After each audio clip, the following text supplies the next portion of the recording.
All politics is identity politics.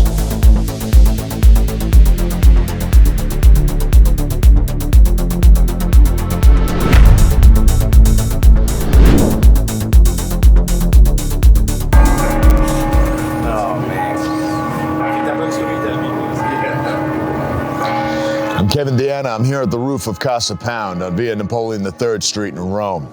As you can see, we're in the middle of the city, and this by itself is something pretty significant.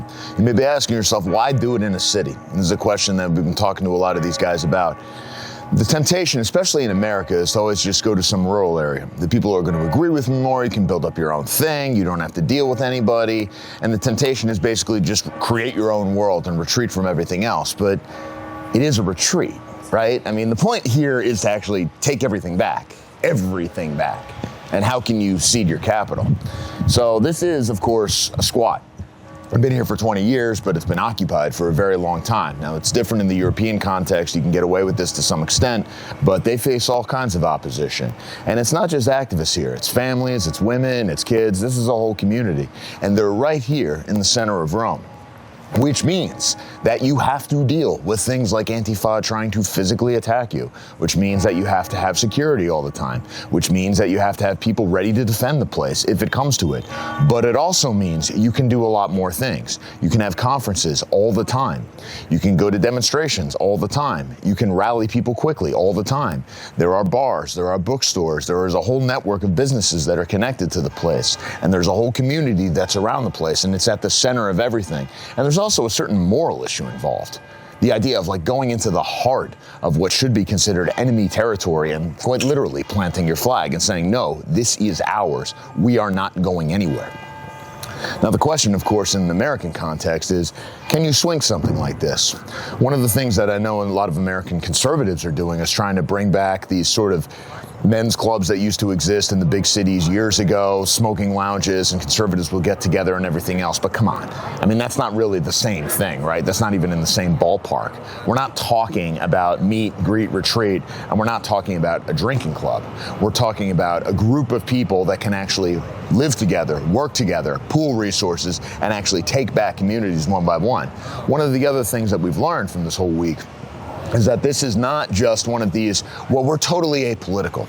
You know, we've got all this stuff, and here's some edgy aesthetics, and look at this poster, wow, and everything else. But, you know, we're not trying to take power. Like, no, they are trying to take power. They have guys running for office. They are winning offices. Maybe it's not necessarily under the one name, but there is something of a political movement here, and a serious political movement is actually running and winning offices, because the objective, again, is to seize state power. And even if you were operating outside the state, say by squatting in a building, that by itself is a political act, because what are you doing? You're saying that the state comes up to this area and no further. You have to consider the context of the opposition. I think this is one building here that's a squat. They have others, but I think those are operated a little bit differently. The anarchists, when I was told, they have like 90 squats in Rome. Every European capital I've seen has all sorts of squats where you have these giant anarchist collectives that live in all these places. There's some of these in America too. Now, this is actually a pretty big advantage for them, because the opposition can get away with things that we often can't. The law does not care if they do these sorts of things. They do care if we do these sorts of things. So they're essentially living for free. They're working as a political unit, really, essentially a group of political soldiers, and you can make fun of them and you can say, oh, well, the anarchists, they're druggies and they're drunks and they're crust punks and everything else. But yeah, the fact of getting 20 people to turn out to oppose anything that you're trying to do, that by itself means an awful lot. In contrast here, you can see it's and I've been inside some of these anarchist squatter places. I mean, they're the biggest size you can imagine. But it's still a relevant political force you got to consider if you're trying to do something in any of these cities or any of these college towns. This is something totally different. This is a real community. This is something where you have families. This is something where you have communal things where people from any background, middle class, upper class, whatever, can come here and feel like, okay, this is something we can invest in. This is something we can be a part of. This is frankly the model that we need to be looking toward. Now, obviously, when you see something in another country, it doesn't just necessarily translate into a different context. I'm not saying to shamelessly ape this sort of tactic. I'm not sure in America it works quite the same way. But it is something to consider. And the fact of the ambition is something. When you look at the bars, when you look at the bookstores, when you look at security, when you look at the people doing conferences, these are volunteers, man. How many people in America who talk a good game about revolution have 10 people who will show up to a meeting once a month? 5 people who will show up to a meeting once a month. Work a recruitment table once. And you've got people who are willing to volunteer for 12-hour shifts for free to do security or work doors somewhere or work at a bar or work at a bookstore. Like, some people are serious, some people are not. And maybe before we start screaming at each other about ideology and who's a shill and who's not, we should consider the human material. Do we even have people willing to do things? Because if we don't have that, the rest of it is basically meaningless, isn't it? I mean, let's be honest here. I think it's very important that we take back the cities. And I understand the temptation to go to the rural areas. I hate cities. I would prefer not to live in one. But this is ultimately the center of power. This is ultimately the center of culture. This is ultimately the center of finance. This is ultimately where people take you seriously. And even though I think our political path to power in the states should begin by targeting the rural areas, we have to have a presence in the cities. And the fact is, we have to consider that presence something of a beachhead, something that is going to be militantly opposed, both by the governments and by the anarchists that de facto work as the militant wing of the system. And that phrase of the Antifa being the militant wing of the system, that's something I've been considering for a very long time. But looking at how these guys operate, you just see it again and again and again. The other side is just willing to do things and get away with things that we are not willing to do. And it is because the government, to some extent, even a conservative government, basically allows it. All that said, it's pretty remarkable what these people have been able to achieve in the face of ferocious opposition, and it should be very humbling from an American context, because I don't think there's anything like this in the States. I don't think there's anything close. Certainly nothing that's in the Capitol, certainly nothing that has this kind of record, certainly nothing that has this kind of infrastructure. I mean, we're talking hundreds of activists that can be mobilized on short notice. Until we can do something like that, I almost think ideology is a complete waste of time. I'm Kevin DeAnna. We'll talk again soon.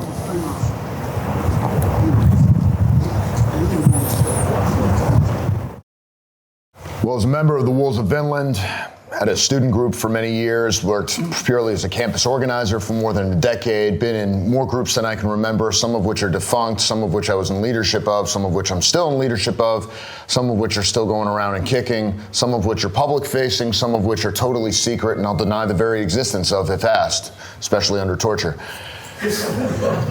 The rules are basically the same everywhere. And I think there are certain expectations people have. Well, if you've got a group, it's only going to work for this kind of person, or it's only going to work for this kind of class, or people with this kind of background. The rules are pretty universal. The thing that changes is, of course, the pecking order or the status within any given subculture or organization.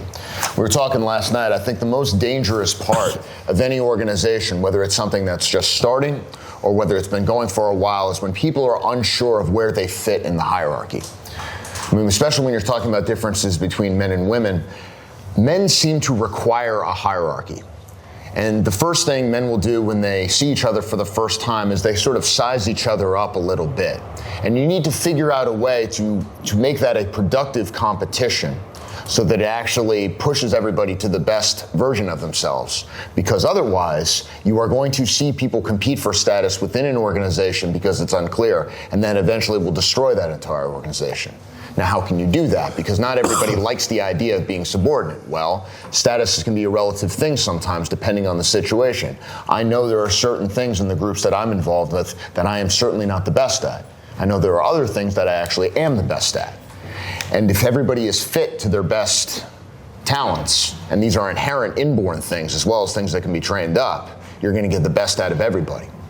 Now, before I get into some of the groups I've been involved with, and I'm still involved with, one thing I would recommend everybody here read is this book, Dedication and Leadership, by a guy named Douglas Hyde. Now, he was the editor of the Communist Party in Great Britain's newspaper before World War II. And one of the great mysteries that he tries to solve in this book is, why did they have the best people? Why did they have the people who were willing to work the hardest? Why did they have the smartest people? Why did they have all these intellectuals? Why did they have all these people willing to sell out their country to sell secrets to this enemy power? And what he says, he gives a couple rules, and I'll go into some of the principles later, but there are a couple rules, very simple, and I encourage you all to remember them because they sound very counterintuitive. First thing, You demand the whole person. This does not seem like what you should do. Because if somebody comes up, doesn't matter what the group is, just invent one in your head. Ready? Got it? Good. Somebody comes up and they say, I want to join your group. Why should I do that? I guarantee you, if you haven't thought about that, you're going to try to sell it like this. It's not that hard, man. You show up once in a while. Dues are really, it's like $10. Don't worry about it. It'll fit fine into your life. Your girlfriend's not going to get mad. If anything, it'll just kind of help you do some stuff. You'll have some fun. This is how we think about these things. This is how when I was working at a group called the Leadership Institute, where I had my first job, and all I did was start campus organizations, all different kinds of organizations, pro-life groups, pro-gun groups, conservative groups, libertarian groups, all the different factions of the right. I'm familiar with all of them and know how to work with all of them because it was my job to know how to get along with all of them and to say the things that would win them over all the time. But the basics of what my old boss used to call political technology are the same across all groups. But one of the things that I think my conservative movement bosses got wrong, and maybe this is inherent to the conservative movement, is they would try to soft pedal what it is we're doing. They would say, you're joining this thing, it's a line on the resume, it's good for your career, you'll make good connections, maybe it'll be fun. Now that might be because my job at the time was to start a group, any group, doesn't matter, and make the numbers go up on the list, sort of the political equivalent of line go up, GDP style stuff. But as far as a group that's actually going to do stuff, you have this totally backwards. You go for the whole thing. You will say, you join this is for life. There's no getting out of it. Oh, you think you can join? This is going to be really hard. This is going to be harder than you can expect. What is the one branch of the military that traditionally does not have problems meeting its recruiting needs? It's the Marine Corps. Why? Because if you go into an Army recruiter center, they'll say, hey, here's some money. This will be great for your career. You'll help get a security clearance. We're going to do all these things. You go into a Marine Corps recruiting office, they're going to say, what makes you think you can join us? People respond to that, especially young men. Second thing that he said, and this also seems counterintuitive, they would make people make an early commitment, an early public commitment to show their loyalty. So the example that he gave, what's the most common way you would find people back then? You'd be running a table, right? So you're running a recruitment table for the Communist Party. Pretty controversial thing, like 1930 Britain. Somebody comes up. They say, hey, I'm a little interested in this and everything else. You go, hey, that's great, man. Listen, can you run the table for a second? I got to take care of something real quick. I'll be right back. And they would go around the corner, and then like a cartoon, like hiding in the bushes, you can imagine, just he'd spy on the guy, like running this recruitment table. And of course it would be a complete train wreck, because the guy doesn't know anything about communism. Some old lady comes up and starts screaming at him that he's an atheist leading people to hell. He doesn't know what to say. He's embarrassed. He might even be ashamed. He doesn't have the answers. But the reaction to this is not to be scared away. He's eager to learn more. He wants to become better. He wants to learn the answers. He wants to do the reading. He wants to be trained. He wants to be more effective. I suppose a pop culture version of this is, what's the last rule of Fight Club? If this is your first night here, you have to fight. Because it's actually very dangerous to allow people to be spectators. Because the natural temptation is to always have 1 foot in, 1 foot out. Always have the back door there. You can't give people that opportunity. You have to throw them into it. And what you're going to get from that is not people who are broken quickly. Because if they break that quickly, they were never much good to begin with. Instead, you're going to take somebody that has a certain potential and you're going to see them live up to it. Walking around the city, this may be a bit en passant, but when you think of all these churches that were here, and you think of the pagan hierarchy that existed in ancient Rome, and you wonder, well, how is it that the Christian church was able to sweep to power through this empire and everything else? It was because they demanded the whole thing. Because they said, this is something radically different. Because this is something we are not going to be part of this thing. We are the only people who are not going to burn the pinch of incense to the emperor. We are something totally different. We demand the whole thing from you. Your whole, abandon your father and your mother and follow me. Like, this kind of radical message actually is the most practical thing. Even though it sounds extreme, it's the most common sense solution. And this goes for political organizations too. I'll give you some examples just from my campus organization days. When I was organizing on campus, obviously it's a little different with a campus organization because what do you think the biggest problem is with the campus organization? Everybody leaves every 4 years. So you may have the greatest leader in the world, you train him up for a year or two. At best, you got what, 2 years out of him? And then he's gonna graduate and then you gotta find somebody new all over again. That can be a serious problem. But a lot of the other rules remain pretty much the same. One person you are going to find. This is true on a campus, and this is certainly true in our movement. And some of you are already smiling because you probably know where I'm going with this. There's always going to be the guy who gets off on being hated. And those guys can be useful sometimes because they're willing to do stuff. But they get off on notoriety. They don't get off on effectiveness. One of the biggest mistakes I ever made, and I had to go through this because I'm stupid and I have to actually make the mistake before I learn it, but hopefully you're smarter than I am and you won't do this. You have to remember that just because somebody is willing to work hard and just because they're doing the reading and maybe becoming more ideologically committed, that doesn't mean that they actually want to win. Sometimes losing is the point. Sometimes being hated is the point. Sometimes they will actually choose the harder road, not because it's some spiritual quest to make themselves a better version of themselves, but because they actually like the hit pieces in the media. And that's the whole point. The reason they're doing everything they're doing is just to get the hit pieces. Now, some of these people you can turn to some extent. People like this do tend to have courage, if nothing else. Maybe a crazy kind of courage, but courage. But for God's sakes, you can never let these people be in charge of anything because it's always an ego trip and it's always about them. And you have to remember, they don't actually want to win. They just want attention. I would go so far as to say that attention seekers are probably the biggest problem as far as the hard right is concerned. Every movement, I think, goes through 3 stages. The first, and let's be honest with ourselves, if you're a political, marginal movement, you're going to get some crazy people. And maybe that includes us because, again, let's be honest with ourselves. If you are fundamentally dissatisfied with the world as it is, there's probably something wrong with you. Because you're literally saying, it's not me, it's literally everybody else who's the problem here. I mean, I've tried that line in look at your romantic relationships and it's like, man, all these girls are crazy. I don't understand it. I'm the normal one.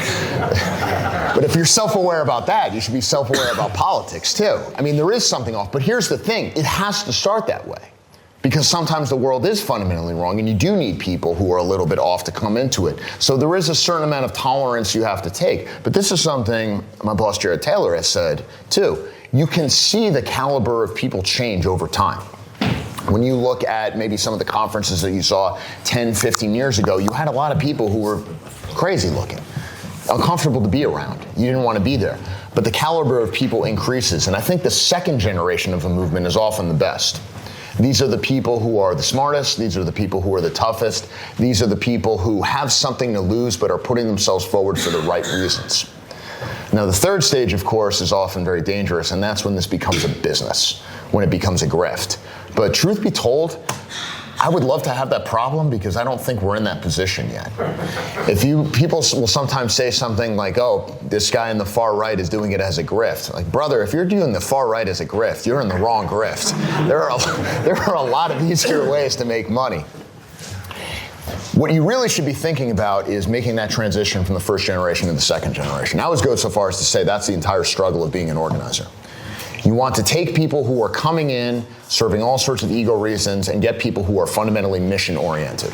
And this brings me to the third rule that Douglas Hyde talks about, and that I think is very important. Ideological education has to be entirely driven by building commitment to the organization. It's not by some commitment to exploring truth. It's not by debating interesting ideas. It's not an abstract exercise. If you think of communism, why did people be attracted to it so much? Why were they so dedicated to it? Because everything that the party did told them that, one, victory was inevitable. I remember what I said yesterday. One of the biggest problems we have is this presumption of defeat. So they think they're going to lose, so they say, well, how can I make money and then get out? Communism answers that problem by saying not only is there no presumption of defeat, we are actually destined by history itself to win. The victory is inevitable. The only thing you got to be concerned with is whether you're going to be a part of it or not. And the second thing is, this is the key to understanding the mechanism of history. We are giving you a secret knowledge so that you and you alone are able to unpack what's going on behind the headlines, and you and you alone are going to be able to push people forward. And also, when you're working with ordinary people, when you're working with the masses, you're going to be able to tell them, this is actually the source of your problems, and I am the one who can help you. I think this is the way we should be looking at ideology. I think this is the way we should be looking at ideas. How can we use what we are reading and talking about to go to an ordinary person and say, listen, this is where everything is moving. This is why you're dealing with the problems that you're dealing with. And by the way, this is why we're going to win in the end. Here's how you can be a part of it. And here's the way you can solve your problems. I think this is especially important because there's a big problem on the right with discussing ideas for ideas' sake. When I was organizing on college campuses, I had this little thought experiment, and I was very proud of myself for coming up with it. I would go up to kids and I would say, kids, 18, 19, and I would say, if you had unlimited money and unlimited manpower, what would you do? Unlimited money, unlimited manpower. What would you guys do? What do you think the most common response was? Host a debate. This is the mindset of the right. Youth for Western Civilization was my attempt to start a campus youth organization. It was designed to be as right-wing as one could be, while still remaining within the fold of the conservative movement, which is to say, as far as one can go and Kevin still doesn't get fired. That was basically how it worked. And I think in many ways we were ahead of our time. This is like 2008, 2009. We were talking about issues like immigration. We were talking about issues like multiculturalism. We had speakers like Tom Tancredo coming to campuses. The Antifa would riot. They would throw bricks through the windows. We did all these things. A lot of the guys who became the alt-right were either YWC members or quietly YWC helpers or involved with the organization in some way. In that sense, I'm very proud of what we accomplished, and we got a lot done. But there were also a lot of problems, and when I realized I needed to take a different approach was when I had young, promising, charismatic people, some of whose names I can't give because they've gone on to do some pretty remarkable stuff, and they were able to do these remarkable things because I gave them the following advice. You should not join my organization. You can do more outside it. When you're giving that advice, maybe it's time to change tack.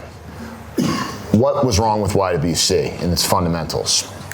One, and this goes with the right with a lot of different things, don't be wedded to old forms for form's sake. I had this idea, and this was not just because of me, but this was also because of my job at this larger conservative organization that sort of forced me to operate this way. I had this idea that it has to be a very formal structure. It has to be a separate group. People have to form chapters with a minimum amount of members. They have to have these officers. They all have to have their name somewhere. We need a faculty advisor. We got to do all this elaborate stuff.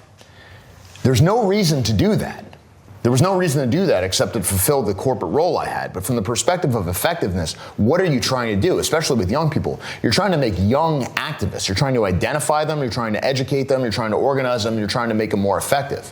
You're not trying to build out a membership list. The membership list is a means to an end. I was confusing the end with the means. It would have been much better if we had a group where you had people showing up as individuals. Maybe you didn't even have a formal organization on paper, but you had people doing these things, and you were in every other organization. You were taking these things over. You were taking over college Republicans. You were taking over student government. You were taking over the fraternities. You were funneling money your way. You didn't let the enemy see you were coming. Instead, what we were doing is we were totally outnumbered, and we were putting literal black shirts on with hammers, with war hammers as our logo, saying, hey, the four of us are at war with the entire campus. Well, guess what? You're going to get squashed, especially when you're dealing with 19-year-olds who don't really know what they're doing. This is the danger with being wedded to old forms, and I think this is also true in the larger movement for something like, well, we need to have uniforms and march around. Do we, though? I'm not criticizing people. I'm not taking a shot at any group here. I'm just saying this as a thought experiment. I mean, if you think some of the movements of the past that would have these sort of march parades and uniforms and everything else, if you think of the way European politics was in the 1930s, every party was like this. The Catholic Center Party would do things like this. The Communist Party would do things like this. Obviously, the far-right parties would do things like this too. This was just the political culture.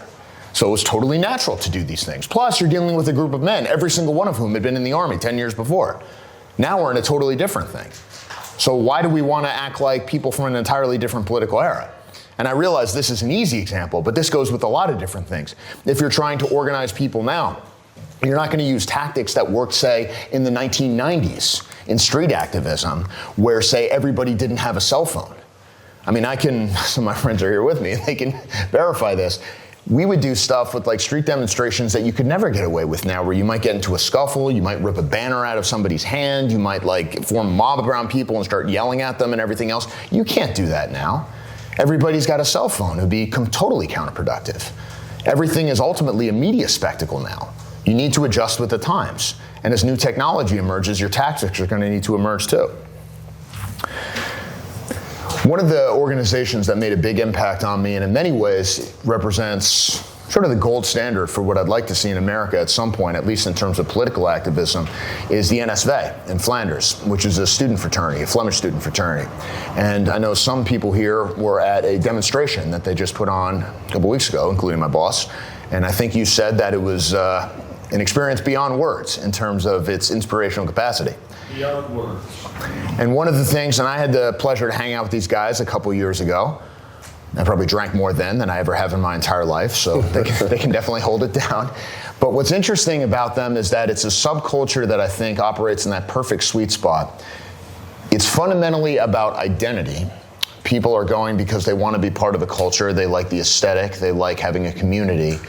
But it bleeds over into political effectiveness because you have people, for example, I don't just mention the drinking to make a stupid joke, but when you had all these kids drinking, there were people from like the city council who were there hanging out with us.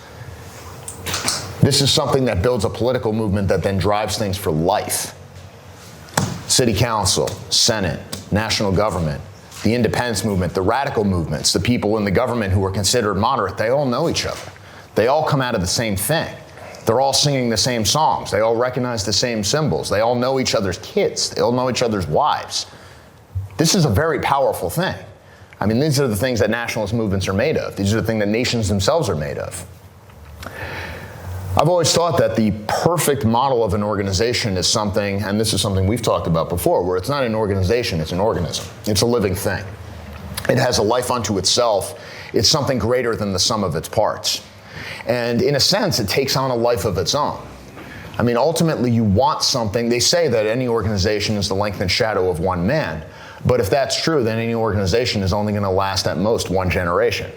Certainly, I can tell you that in a college context, that's not very good because one generation is just 4 years. And that's the biggest problem with a lot of these things.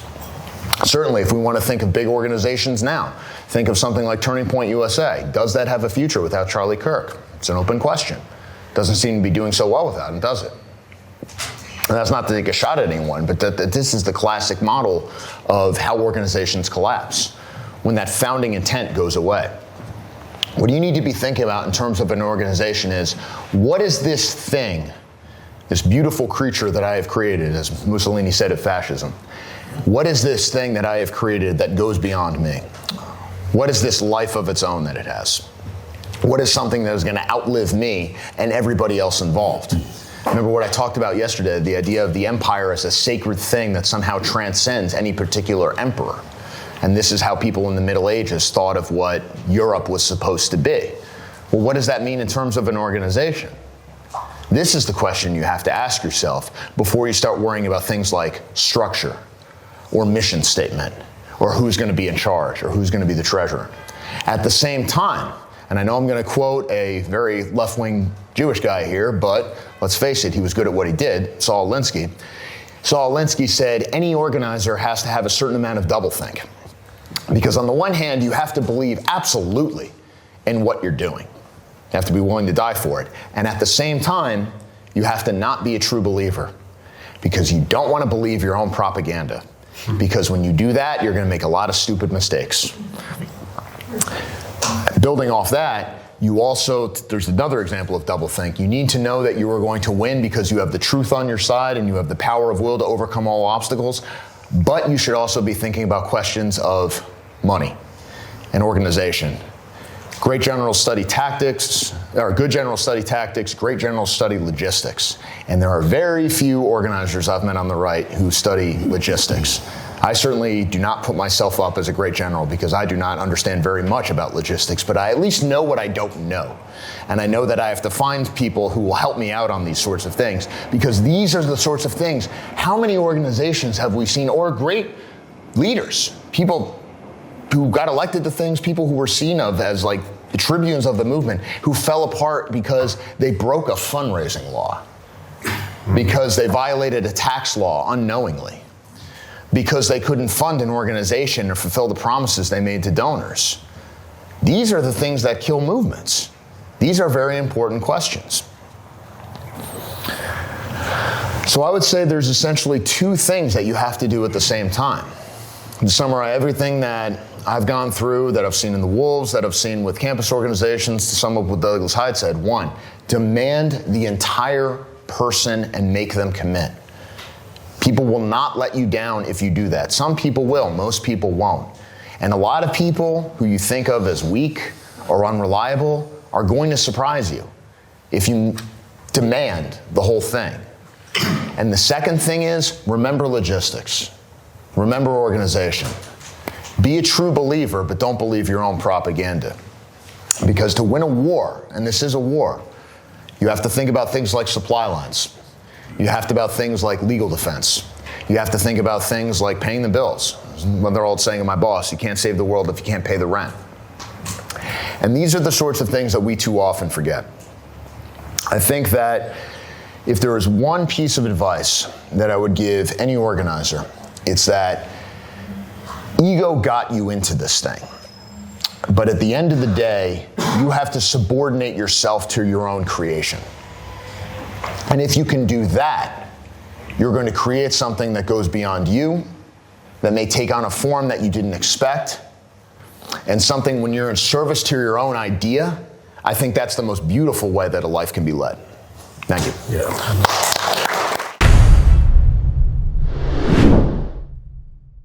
Hey guys, quick reminder before we continue. You can follow Identity Politics on Rumble, Odyssey, YouTube, X, and TikTok. And if you want to make sure you never miss an episode, sign up for our email list. If you believe in this work and you want to help us stay fully independent, you can support us directly on Ko-Fi. We offer bronze, silver, gold, and white membership tiers, or you can give a one-time contribution, whatever works for you. Every bit of support helps fund production, research, and our ability to speak freely without corporate or platform pressure. All the links are in the description below. Now back to the show. This here is the altar of victory at Casa Pound. And this is pretty important because in every kind of institution in Rome, there was always like a household altar, a household god. And this is something where what you are and what you are trying to accomplish is rooted in your past. It is, in fact, a greater expression of who you are. And if I had to sum up this entire place, this entire remarkable place in one idea, that would be it. You can see on the walls here all the different intellectuals and political figures that they've had conferences on over the years. And this is something where there's nothing like this in America in terms of a set location. This variety, this longevity, and certainly this militancy. And we shouldn't confuse militancy with a lack of creativity. Because the people who are the most militant are also the people who have to understand not just their own ideas, but their enemies' ideas. And I say enemies, not opponents. Their enemies' ideas the most. It is a war. It is a culture war.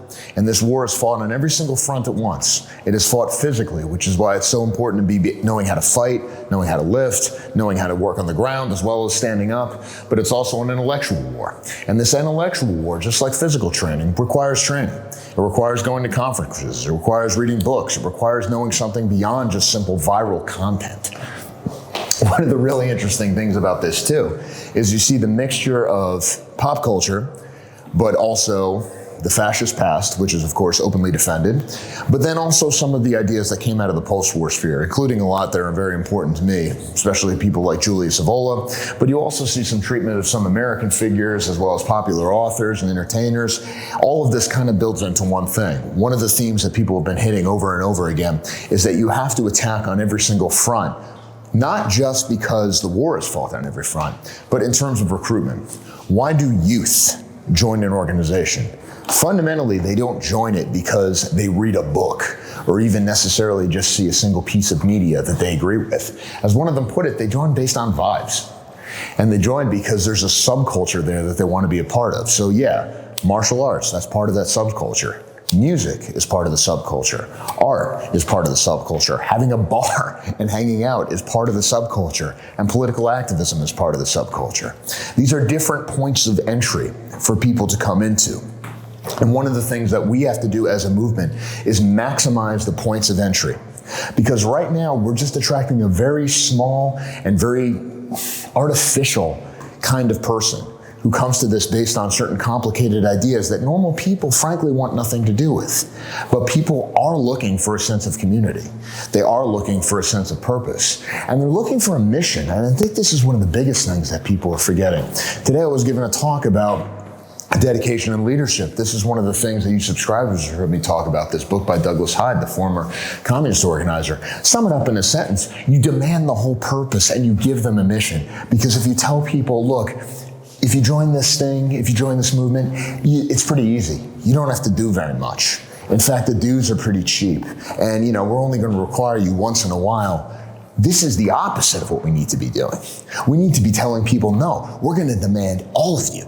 This is going to be your identity. This is going to be the central thing in your life.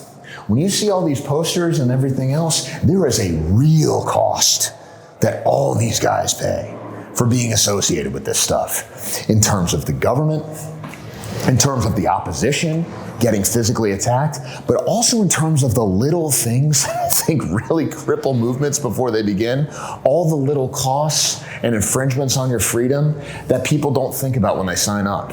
Your weekends are no longer your own. You are working 12-hour shifts at some of these places for free.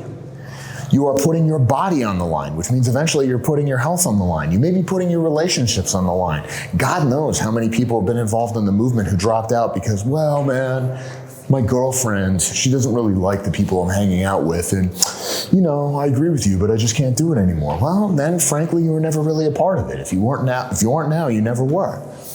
What is the solution to this? This has to become the center. This has to become the identity. And this is a riddle that these guys seem to have solved. Now, does that mean they don't have problems? No, there are many problems. Right now, they're dealing with efforts by the government to shut them down. Obviously, the efforts of the Antifa never go away, but nobody said this was going to be easy. As Mussolini himself said, do you want the easy life? I think he said it was despise the easy life. And we've all seen that speech because the kids put it up on TikTok or X. Do you want an easy life? And the whole crowd screams no. Well, we don't want an easy life, because an easy life on a long enough timeline is a meaningless life. And it's also an unsatisfying life. If you are given everything that you want in terms of luxury, in terms of decadence, in terms of sensual enjoyment or whatever, what do you end up as? A fat degenerate.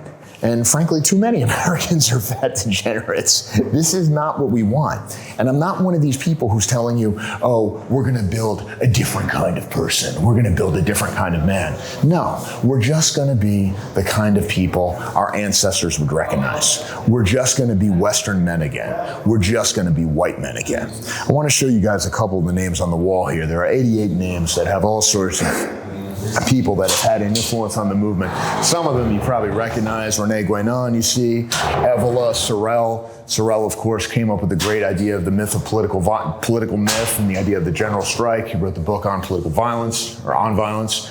Ernst Junger, de Grelle, of course, Tolkien.